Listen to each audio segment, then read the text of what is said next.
नमस्कार। Destiny star के इस प्लेटफॉर्म पे आप सबका स्वागत है। मेरा नाम डॉक्टर पीयूष दुबे है और मैं एक वैदिक एस्ट्रोलॉजर और आयुर्वेदिक डॉक्टर हूँ। आज हम जिस टॉपिक पे आपके साथ चर्चा करने वाले हैं वो टॉपिक है फाइनेंशियल एस्ट्रोलॉजी का। तो आज मैं आपको फाइनेंशियल एस्ट्रोलॉजी से रिलेटेड कुछ टिप्स देने वाला हूँ। कुछ टेक्निक्स मैं बताऊंगा जिसमें आप चार्ट के थ्रू जान सकते हैं कहाँ से आपके पैसे आएंगे, कहाँ पे आपका पैसा खर्च होगा, इसके बारे में। तो आज हम उसी टॉपिक पे चर्चा करेंगे। हम अपना स्लाइड देखते हैं, इसमें आपको पता चलेगा। जैसा आपको दिख रहा होगा स्क्रीन पे, एक फाइनेंशियल एस्ट्रोलॉजी टॉपिक है हमारा। पहला स्लाइड है, उसमें मैंने आपको कुछ बेसिक्स बताए कि हर प्रोफेशन में हर हाउस और साइंस से रिलेटेड कौन कौन से प्रोफेशन या काम है जो हम कर सकते हैं जिनसे कि पैसा आ सकता है हमारे पास। तो आप देख रहे होंगे फर्स्ट हाउस हो या एरीज मेष राशि हो, दोनों ही इंडिपेंडेंट काम को रिप्रेजेंट करते हैं। आप इंडिपेंडेंट कोई भी काम कर सकते हैं, जॉब नहीं कर सकते। सेकंड हाउस है टॉरस। टॉरस राशि, वृषभ राशि हो या सेकंड हाउस दूसरा भाव, ये आपके रिप्रेजेंट करता है फूड, खाने पीने को, कम्युनिकेशन, बोलने चालने को, बैंक, बैंकिंग में जो काम होते हैं फाइनेंस रिलेटेड। तो इसमें से कोई भी काम आप कर सकते हैं, ये इन प्रोफेशन को रिप्रेजेंट करता है। थर्ड हाउस और जेमिनाई, ये रिप्रेजेंट करता है तीसरा भाव, और जेमिनाई यानी मिथुन राशि, ये किन कामों को रिप्रेजेंट करता है? वो है mass media, IT information technology, communication से रिलेटेड, राइटिंग से रिलेटेड जो राइटर बनते हैं, एंटरटेनमेंट जो मूवी और इस तरह से रिलेटेड काम हो, ये सारे कम्युनिकेशन सेक्टर के जितने काम हैं वो सब तीसरे भाव और जेमिनाई से देखे जाते हैं, मिथुन राशि से। फोर्थ हाउस चौथा भाव और कैंसर यानी कर्क राशि, ये प्रॉपर्टी और हीलिंग से रिलेटेड काम, जितने हीलर होते हैं, चाहे आयुर्वेदिक डॉक्टर हो, रेकी हीलर हो, मर्म थेरेपिस्ट हो, ये सब इससे देखे जाते हैं, और प्रॉपर्टी से रिलेटेड काम, और व्हीकल और गाड़ियों का काम भी इसके अंडर में। फिफ्थ हाउस पांचवा भाव और लियो सिंह राशि, ये रिप्रेजेंट करती है education, creativity, art, drawing, painting, movie, ये सब। हीलिंग इसमें भी आता है। ये सारा काम फिफ्थ हाउस पांचवें भाव और लियो यानी सिंह राशि के अंदर। सिक्स्थ हाउस और वर्गो छठी राशि और छठा भाव और कन्या राशि, ये आपके हेल्थ सेक्टर से रिलेटेड काम, लॉयर जो वकील होते हैं, ऑडिटर जो ऑडिट करते हैं इनकम टैक्स वाले, इस तरह से जो काम होते हैं, फार्मिंग खेती किसानी का काम, डॉक्टर हेल्थ सेक्टर मतलब डॉक्टर हैं, फार्मासिस्ट हैं, वो सब इसमें आते हैं, छठे भाव और वर्गो यानी कन्या राशि। सेवंथ हाउस सातवां भाव और लिब्रा यानी तुला राशि, ये आपके बिजनेस को रिप्रेजेंट करती है। इवेंट प्लानर जो होते हैं, जो शादी ब्याह इस तरह के इवेंट प्लान करते हैं। उसके अलावा वकीलों के चार्ट में भी सातवां भाव और तुला राशि बहुत प्रोमिनेंट मिलता है कई बार। एट्थ हाउस आठवां भाव और स्कॉर्पियो यानी वृश्चिक राशि, ये ऑकल्ट, ऑकल्ट कहते हैं एस्ट्रोलॉजी, पामिस्ट्री, न्यूमरोलॉजी, जो हीलर होते हैं, रेकी हीलर, टैरो, ये सब इसके अंडर में आता है। कोई भी रिसर्च से रिलेटेड काम, पेट्रोलियम सेक्टर, LIC, CA जो बनते हैं, चार्टेड अकाउंटेंट, इनहेरिटेंस, भाई जरूरी थोड़ी कि आप पैसा कमाएं, वसीयत से भी तो पैसा आ सकता है, फैमिली से आपको बहुत विरासत मिली। फाइनेंस से रिलेटेड कोई काम, बैंकिंग सेक्टर का काम, पेंशन विभाग में जो काम करते हैं, शेयर मार्केट, स्टॉक मार्केट, ये सारे आठवें भाव एट्थ हाउस और स्कॉर्पियो से देखे जाते हैं। नाइन्थ हाउस नवा भाव और सेजिटेरियस यानी धनु राशि, ये बताते हैं टीचिंग का काम, काउंसलिंग, गाइडेंस, जो दूसरों को गाइड करते हैं, काउंसिल करते हैं, प्रीस्ट यानी जो पुजारी होते हैं। इसी के अंडर में HR और कंसल्टेंसी वाले भी आ जाते हैं। टेंथ हाउस दसवां भाव और कैप्रिकॉन, ये हार्ड वर्क को रिप्रेजेंट करते हैं, मेहनत वाले काम। इलेवेंथ हाउस ग्यारहवां भाव और एक्वेरियस, बड़े नेटवर्क सर्कल को, जैसे आप सोशल मीडिया, फेसबुक, व्हाट्सएप से जुड़े हैं, इससे रिलेटेड काम, किसी बड़ी कंपनी में जॉब करते हैं। उसके अलावा थर्ड हाउस और जेमिनाई भी सोशल मीडिया या ऑनलाइन कामों को रिप्रेजेंट करते हैं। इलेवेंथ हाउस आप देख रहे हो गया। ट्वेल्थ हाउस बारहवां भाव और पाइशीज यानी मीन राशि, हॉस्पिटल है, फॉरेन लैंड, फॉरेन से रिलेटेड कोई काम है, फॉरेन में जाके काम करना है, एक्सपोर्ट का काम है, मेडिटेशन है, हीलिंग है, ये सारे काम बारहवें भाव और पाइशीज से भी देखे जाते हैं। तो ये हो गया हाउस और साइंस से रिलेटेड प्रोफेशन या काम, मोटे मोटे। अभी प्लेनेट से रिलेटेड देखते हैं कौन से ग्रह किस काम को रिप्रेजेंट करते हैं। तो सूर्य सन आपका गवर्नमेंट से रिलेटेड काम है, गवर्नमेंट जॉब है, गवर्नमेंट कॉन्ट्रैक्ट का काम है, फादर से रिलेटेड काम है, हो सकता है आप फादर के ही काम को कर रहे हो, बिजनेस को, सिविल सर्विसेज है, ये सारे सन के अंडर में आते हैं। मून चंद्रमा, मून आपका फूड, ट्रेवल, टूरिज्म सेक्टर है, ट्रेवल है, टूरिस्ट गाइड गाइड है, या वो काम जिसमें ज्यादा ट्रेवल करना पड़ता है। हीलिंग से रिलेटेड काम, जितने भी हीलर होते हैं, लिक्विड पानी से रिलेटेड, वाटर सप्लाई, मिल्क है, मिल्क प्रोडक्ट है, ये सब मून के अंडर में आता है। मरकरी, मरकरी यानी बुध, कम्युनिकेशन से रिलेटेड काम, आईटी से रिलेटेड, राइटिंग है, वीजा वीजा जो लोग अप्रूव करवाते हैं उससे रिलेटेड काम, ट्रेडिंग है, अकाउंट सेक्शन है, कॉमर्स है जो सीए बीए बनते हैं, एजुकेशन टीचिंग से रिलेटेड काम।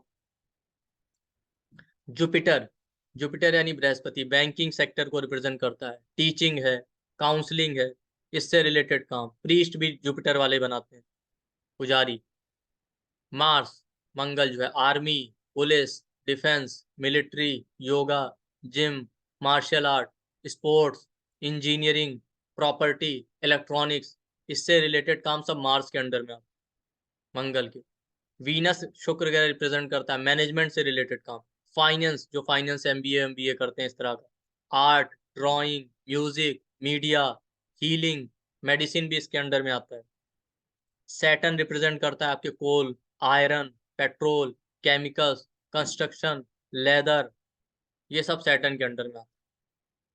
राहु से रिलेटेड काम जो फॉरेन लैंड में जाके काम करना, फॉरेन से कंपनी से जुड़ा कोई काम करना, एक्सपोर्ट का काम, सॉफ्टवेयर का काम, रिसर्च और फिलॉसफी भी राहु के अंडर में है। केतु, केतु रिप्रेजेंट करता है स्पिरिचुअलिटी, स्पिरिचुअलिटी मतलब पुजारी हैं, आध्यात्मिक जो गुरु होते हैं इस तरह से, ऑकल्ट, एस्ट्रोलॉजी, पामिस्ट्री, न्यूमरोलॉजी, सब केतु के अंडर में। गाइडेंस का काम करना, इंपोर्ट का काम करना, छोटी घड़ियां जो होती हैं इससे रिलेटेड काम करना। लॉयर और डॉक्टर के चार्ट में भी केतु बहुत प्रोमिनेंट है। तो अभी तक हमने हाउस और साइंस से रिलेटेड प्रोफेशन देखे और प्लेनेट से रिलेटेड प्रोफेशन देखे। अब हम आज देखेंगे एक छोटा सा टेक्निक, कैसे देखेंगे कि पैसा कहाँ से आएगा। आप यहाँ पे देख रहे होंगे हाउस और वेल्थ, तो दूसरा भाव, सेकंड हाउस हमारे चार्ट में वेल्थ का होता है, 11th हाउस हमारे डेली इनकम का, मंथली इनकम का होता है। तो हमें वेल्थ देखनी है कि पैसा कहाँ से आएगा, कौन सा काम करें कि हम वेल्थ देखें आए। तो ज्यादातर लोग कहते हैं कैरियर के लिए 10वां घर 10th हाउस में बैठे साइन प्लेनेट को देखना चाहिए, बट जरूरी थोड़ी है कि 10th हाउस में बैठा साइन और प्लेनेट आपको पैसा दे। 10th हाउस कर्मों का है भाई, बहुत से लोग बेचारे काम करते हैं उनको पैसा ही नहीं मिलता, जितना काम करते हैं उससे कम मिलता है, क्योंकि 10th हाउस ये नहीं बता रहा है कि पैसा मिलेगा कि नहीं मिलेगा। 10वां भाव 10th हाउस ये बता रहा है कि काम कौन सा करेंगे, पर जरूरी नहीं कि उससे पैसा मिले। 10वें भाव के काम को करने से वहां बैठे ग्रह यानी प्लेनेट और साइन यानी राशि का काम करने से पैसा तब आ सकता है जब उसका कोई ना कोई कनेक्शन या संबंध सेकंड और 11th हाउस से हो, क्योंकि सेकंड और 11th हाउस ही पैसे के। तो बेसिकली पैसे के लिए काम करना, कोई आपसे पूछता है कैरियर क्या चूज करे, कहाँ से पैसा आएगा, तो आपको सेकंड और 11th हाउस देखना चाहिए। सेकंड हाउस में जो साइन और प्लैनेट बैठे हों उससे उसके सिग्निफिकेशन देखिए, उसकी लॉर्डशिप देखिए, वहां से पैसा आएगा। ये देखिए सिग्निफिकेशन साइन के मैंने बताएं और हाउस के बताएं, ओके, ग्रहों के बता दिए हैं, ये इन कामों से पैसा आएगा, इसमें से जो ग्रह या राशि सेकंड हाउस में बैठे। और जो प्लेनेट बैठा है सिग्निफिकेशन के साथ साथ वो किस किस हाउस का लॉर्ड है, उस हाउस के काम से भी पैसा है। इसी तरीके से 12वां भाव 12th हाउस हमारे खर्चों का और लॉस का होता है। तो 12th हाउस में जो साइन या प्लेनेट बैठ जाएगा और 12th हाउस में जो प्लेनेट बैठा है वो किस चीज का सिग्निफिकेटर यानी कारक है, किस किस भाव का लॉर्ड है, वहां वहां पे हमारे पैसे खर्च होंगे उस चीज। तो समझ गए आप, सेकंड भाव पैसे का है, पैसा आएगा, 12वां भाव खर्चे का। अब हम इसको दो एग्जांपल चार्ट पे समझेंगे। यहाँ पे आप देख रहे होंगे 4 नंबर की कुंडली है, कैंसर लगन। अगर हम देखें कि इनको पैसा कहाँ से आ रहा है तो उसके लिए हम दूसरा भाव देखते हैं। दूसरे भाव में कौन से प्लेनेट बैठे हैं, सैटर्न और राहु, शनि और राहु। साइन कौन सा है, लियो यानी सिंह राशि। ठीक है, तो अब हम देखेंगे कि अब इस पैसा कहाँ से आएगा, ये हम देखेंगे कि सैटर्न किन चीजों का कारक है, राहु किन चीजों का कारक है। और ये किस किस हाउस के लॉर्ड है? लियो राशि किस चीज की? लियो और फिफ्थ हाउस। तो आप देखिए यहाँ पे, उसके पहले मैं आपको एक चीज और बता दूं कि ये किस हाउस का लॉर्ड है ये भी देखना। तो सैटर्न सातवें भाव का स्वामी है, सेवंथ हाउस का लॉर्ड है, और एट्थ हाउस का लॉर्ड है, आठवें भाव का स्वामी है। तो मतलब इनको सातवें भाव के काम से या एट्थ हाउस के काम से पैसे आएंगे, या सैटर्न और राहु जिस चीज के कारक है उसके काम से, या लियो यानी सिंह राशि के काम से। अब हम चेक करते हैं ऊपर टेबल में कौन कौन से काम बता रहे हैं, देखिएगा। फिफ्थ हाउस और लियो बताता है एजुकेशन, क्रिएटिविटी और हीलिंग, फिफ्थ हाउस और लियो। सेवंथ हाउस और लिब्रा बताता है तुला, बिजनेस और इवेंट प्लानिंग। एट्थ हाउस और स्कॉर्पियो बताता है occult, research, petroleum, LIC, CA, inheritance, share market, stock market. Okay, और फाइनेंस का काम। ठीक, प्लेनेट में देख लेते हैं। राहु, राहु कारक है फॉरेन लैंड का, सैटर्न कारक है coal, iron, iron, petroleum, chemical, construction, leather. अब आप देखिए, ये सैटर्न सेवंथ हाउस का लॉर्ड है और आठवें भाव का स्वामी। तो आठवां भाव अभी हमने देखा किस किस को रिप्रेजेंट करता है, occult, astrology, palmistry, numerology, tarot. CA का है, फाइनेंस का है, बैंकिंग का भी है। तो ये बेसिकली CA हैं, CA की जॉब करती है, तो उससे पैसा आ रहा है इनको। दूसरा, ये एस्ट्रोलॉजी और ऑकल्ट भी करती हैं, उन दो कामों से पैसा आ रहा है। तीसरा, शेयर मार्केट और स्टॉक मार्केट से भी इन्होंने पैसे कमाए, क्योंकि एट्थ हाउस का लॉर्ड है। दूसरा प्लेनेट यहाँ बैठा है सैटर्न के सेवंथ और एट्थ का लॉर्ड है, सैटर्न के साथ एक जो प्लेनेट बैठा है राहु, उसके कारक देखें और लॉर्डशिप। तो राहु भी एक्वेरियस का को लॉर्ड होता है, कुंभ राशि का। तो फिर से बता रहा है कि eighth house, CA, occult, share market, stock market से पैसे आए। और राहु किस चीज का कारक है? फॉरेन का। राहु भी कारक है स्पेकुलेशन, स्पेकुलेशन जो करते हैं शेयर मार्केट वेयर मार्केट वाले, शेयर मार्केट स्पेकुलेशन पे ही चलता है। तो इन्होंने फॉरेन जाके भी काम किया है, फॉरेन से भी अच्छे पैसे कमाए हैं, जॉब की है CA। शेयर मार्केट ऑकल्ट से पैसे कमा ही रही। तो बेसिकली आपने देखा कि सेकंड हाउस में बैठे साइन और प्लेनेट से इनको पैसे आ रहे हैं। ये CA हैं, ऑकल्ट का काम भी करती हैं, फॉरेन में भी काम किया है इन्होंने, स्टॉक मार्केट शेयर मार्केट से भी कमाया है। अब दूसरा इसी तरीके से देखते हैं इनका पैसा खर्च कहाँ हो रहा है। तो खर्चे के लिए हम ट्वेल्थ हाउस में बैठे साइन, प्लेनेट और उसका लॉर्ड स्वामी कहाँ गया। तो यहाँ पे देखेंगे 12वें भाव में जेमिनाई यानी मिथुन राशि बैठी। तो यहाँ पे कोई प्लेनेट नहीं है। जेमिनाई राशि किसको रिप्रेजेंट करती है? थर्ड हाउस को। थर्ड हाउस है ट्रेवल का, भाई बहनों का। इनके पैसे अपने भाई बहनों पे खर्च होते हैं, ट्रेवल पे खर्च होते हैं। जेमिनाई और थर्ड हाउस और जेमिनाई मास मीडिया इनको रिप्रेजेंट करता है, तो मोबाइल है ये सब पे पैसे खर्च करता है। इसका लॉर्ड है मरकरी, वो कहाँ गया? वो 11th हाउस में 2 नंबर राशि, टॉरस जहां लिखा वहां पे गया, और सूर्य के साथ गया। सूर्य जो है सेकंड हाउस का लॉर्ड है, दूसरे घर का। तो दूसरा घर हमारा फैमिली का होता है, तो इनके पैसे फैमिली पे खर्च होते हैं। इस तरीके से आपने देखा कहाँ से पैसे आ रहे हैं और खर्चा कहाँ हो। हम एक और एग्जांपल चार्ट ले लेते हैं। ये चार्ट सेजिटेरियस लगन का, ओके, सेजिटेरियस लगन का चार्ट है। इसमें सेकंड हाउस में कैप्रिकॉन मकर राशि बैठी और सन और राहु है। तो आप देखिए कहाँ से पैसे आएंगे। और सन जो है पिता का कारक है, राहु फॉरेन का कारक है, और राहु एक्वेरियस का को लॉर्ड है, एक्वेरियस साइन थर्ड हाउस में। सन जो है नाइन्थ हाउस का लॉर्ड है। ठीक, अब देखिए हम इससे रिलेटेड प्रोफेशन चेक कर लेते हैं। सन है government, father civil service, okay. Rahu है foreign land, export, software. House कौन सा आ रहा? सन नाइन्थ हाउस का लॉर्ड है। तो नाइन्थ हाउस नवा भाव, और Sagittarius teaching, counselling, guidance, priest यानी पुजारी, इस तरह के काम को रिप्रेजेंट करता है, ओके। 10th हाउस और कैप्रिकॉन राशि है, वहां पे जो हार्ड वर्क को रिप्रेजेंट करता है। अब देखिए क्या करते हैं। सन यहाँ बैठा है, फादर का कारक है, तो ये अपने पिता के प्रोफेशन को आगे बढ़ा रहे हैं। इनके फादर भी आयुर्वेदिक डॉक्टर थे और ये भी डॉक्टर है। दूसरा, ये नाइन्थ का लॉर्ड है, ninth house teaching, guidance, counselling का होता है। ये भी टीचिंग भी करते हैं, टीचिंग, कंसल्टेंसी और गाइडेंस का भी काम करते हैं। और राहु बैठा है, भाई डॉक्टर का काम भी कंसल्टेंसी का भी हुआ ना, उसके अलावा ये मेडिकल की टीचिंग भी करते हैं। उसके अलावा राहु बैठा, राहु फॉरेन का कारक है और थर्ड हाउस का लॉर्ड है। थर्ड हाउस सोशल मीडिया का है, राहु फॉरेन। इनके ज्यादातर स्टूडेंट और क्लाइंट फॉरेनर है, फॉरेन से ही पैसे आ रहे हैं।